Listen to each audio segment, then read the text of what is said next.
Hi all, வணக்கம். எல்லாரும் எப்படி இருக்கீங்க? இன்றைக்கி நம்ம கிச்சனில் என்ன பார்க்க போகிறோம்னா வெண்டைக்காய் மோர் குழம்பு எப்படி செய்கிறதுன்னு பார்க்கலாங்க. இது டேஸ்ட்டு வேறு லெவலாக இருக்கும். எல்லா மோர் குழம்பும் செய்கிற மாதிரி செய்யக்கூடாது.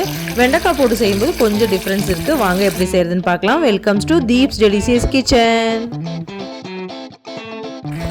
இதுக்கு வெண்டைக்காயை கொஞ்சம் முன்னாடியே கழுவி எடுத்துக்கலாங்க. தண்ணி இல்லாமல் நம்ம ஃப்ரை பண்ணணும். அதனால முதல்ல 2-3 டைம் நல்லா வாஷ் பண்ணிவிட்டு தண்ணி வடிகிற அளவுக்கு நல்லா காஞ்சி போகிற அளவுக்கு நம்ம நல்லா ட்ரை பண்ணி எடுத்துக்க போகிறோம். இப்போ நல்லா ட்ரை ஆயிடுச்சு. இப்போது நம்ம தலைப்பகுதியும் வால் பகுதியும் நல்லா கட் பண்ணிவிட்டு கொஞ்சம் பெரிய பெரிய துண்டுகளாக வர மாதிரி இந்த மாதிரி கட் பண்ணி எடுத்துக்கோங்க. இப்போ கட் பண்ணி எடுத்து வச்சுட்டோம். சுத்தமாக தண்ணி இருக்க வேண்டாம். இப்போ ஆயில் விட்டு நல்லா ஃப்ரை பண்ணி எடுக்க போகிறோங்க. இது ஸ்லோ ஃப்ளேமில் வச்சுட்டு நீங்கள் நல்லா ஃப்ரை பண்ணி எடுங்க. ஹை ஃப்ளேமில் வைக்க வேண்டாம், சீக்கிரம் கருப்பாயிரும். அதனால ஸ்லோ ஃப்ளேமில் வச்சு அப்படியே கலந்து விட்டுட்டு நம்ம நல்லா ஃப்ரை பண்ணி எடுக்க போகிறோம். இது ஃப்ரை ஆகிட்டு இருக்கட்டும். இப்போது மிக்ஸி ஜாரில் ஒரு அரை மூடி தேங்காய் எடுத்துக்கலாங்க. 4-5 பச்சை மிளகாய் எடுத்துக்கோங்க. சீரகம் 2 டீஸ்பூன் எடுத்துக்கலாம். இது கூட மஞ்சத்தூள் 1/4 டீஸ்பூன் சேர்த்திக்கலாங்க. இதை நல்லா மையாக அரைச்சி எடுத்துக்கலாம். இதை நல்லா அரைச்சி எடுத்துட்டோங்க. இதை நல்லா நைஸாக அரைச்சி எடுத்து தனியாக வச்சுடுங்க. இப்போ பெரிய வானிலையில் வச்சு இப்போ எண்ணெய் ஊற்றிக்கலாம். இது எண்ணெய் சூடானதும் இது கூட கடுகும் வெந்தயம் சேர்த்து நம்ம தாளிக்க போகிறோம். 1/2 டீஸ்பூன் கடுகு, 1/2 டீஸ்பூன் வெந்தயம் தாளிச்சிட்டு 2 கொத்து கருவேப்பிலை நல்லா பொரியட்டுங்க. இது கூட சின்ன வெங்காயம் இல்லை பெரிய வெங்காயத்தை கட் பண்ணி சேர்த்து நல்லா வதக்கி விடுங்க. இது நல்லா வதங்கட்டும்.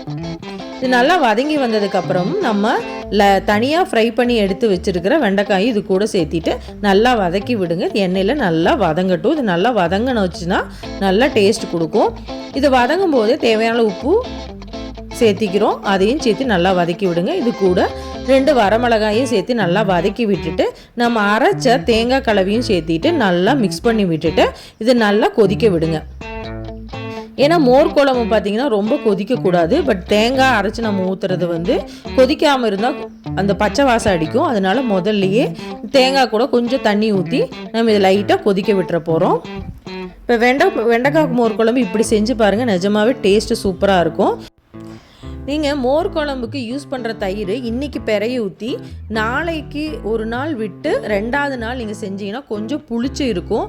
அந்த மாதிரி தயிரில் செஞ்சால் தான் டேஸ்ட்டு நல்லா இருக்குங்க. இதில் தேவையான அளவு தயிர் எடுத்து நான் மிக்ஸி ஜாரில் ஒரு ஓட்டி எடுத்துக்கிறேன். எனக்கு கெட்டி தயிராக இருந்துச்சு.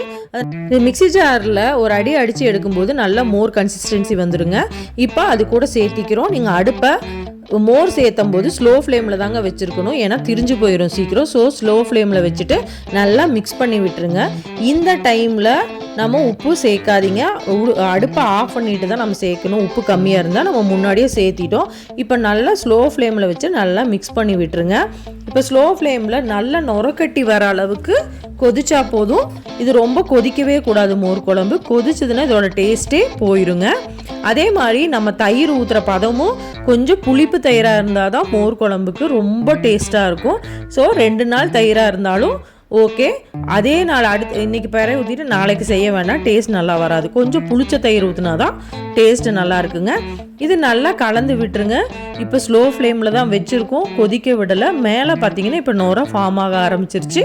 இப்போ நுரை ஃபார்ம் ஆகும்போது நான் அடுப்பை ஆஃப் பண்ணிடலாம். இந்த மாதிரி நல்லா நுரை கொட்டி வரட்டும். ஆனால் கொதிக்க விட வேண்டாங்க. இப்போ அடுப்பை ஆஃப் பண்ணிடலாங்க. இப்போ கொஞ்சம் உப்பு பத்தல, அடுப்பு ஆஃப் பண்ணதுனால நான் இப்போ உப்பு சேர்க்குறேன். இப்போ உப்பு சேர்த்து நல்லா மிக்ஸ் பண்ணிவிட்டு 1 டீஸ்பூன் அளவு நம்ம தேங்காய் எண்ணெயை மேலே ஊற்றி விட்டுருங்க. இது ரொம்ப ஃப்ளேவராக இருக்குங்க. டேஸ்ட்டும் சூப்பராக இருக்கும். சூடான மோர்க்குழம்பை மூடி வைக்காதீங்க. ஏன்னா அதில் ஆவிப்பட்டு உள்ளே விழுகிறதுனால டேஸ்ட்டு மாறிடும். அதனால நம்ம இப்போ நல்லா கலந்து விட்டுட்டு ஓப்பன்லேயே கொஞ்சம் ஆற விட்டுறலாம். ஆறுனதுக்கப்புறம் மூடி வச்சுருங்க. நீங்கள் அடுப்பில் இருந்து இறக்கிட்டு கீழே வச்சே நீங்கள் கலந்து ஆற விடுங்க. ஏன்னா அடுப்புலேயே வச்சா அதோட சூடுமே கீழே தயிர் திரியறதுக்கு சான்சஸ் இருக்குங்க. இப்போ சூடான சாப்பாடு கூட இதை சர்வ் பண்ணுங்கள். செம சூப்பராக இருக்கும். கண்டிப்பாக ட்ரை பண்ணி பாருங்கள். பிடிச்சிருந்தா லைக் பண்ணுங்கள், ஷேர் பண்ணுங்கள், சப்ஸ்கிரைப் பண்ணுங்கள். தேங்க்ஸ் ஃபார் வாட்சிங்.